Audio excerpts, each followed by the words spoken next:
پشت در یکی از مراکز همایش‌های بین‌المللی دهلی نو صداها و تصاویری اجرا و پخش شد که بوی ایران را به مشام همه می‌رساند.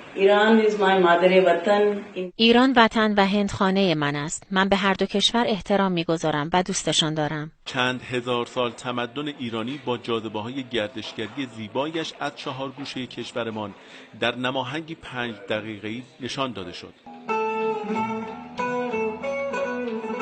اجرای زنده موسیقی سنتی ایرانی هم بخشی از این مراسم بود که شرکت کنندگان غیر ایرانی را به ثبت و ضبط آن برانگیخت.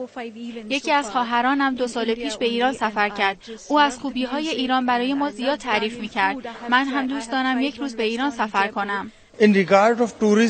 درباره جذابیت‌های گردشگری شکی نیست که ایران جنت فردوس است. اگر در زمین بهشتی باشد این در ایران است. شنیدم که ایرانیان مردمی مهمان نواز و با محبت هستند. من برای دیدن این کشور لحظه شماری می‌کنم.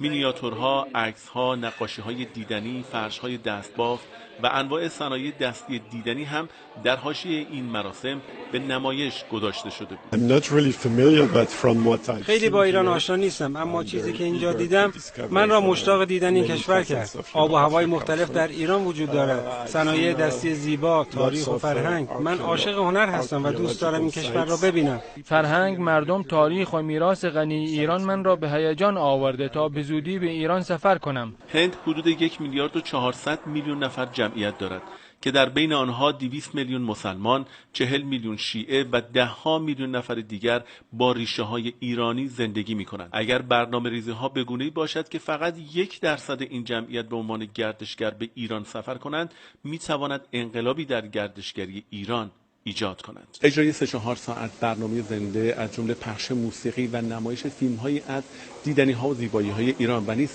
این نمایشگاه صنایع دستی راهکارهایی بود برای جذب گردشگران هندی و غیر هندی در پایتخت این کشور. عبدالملکی، خبرگزاری صدا و سیما، دهلی نو.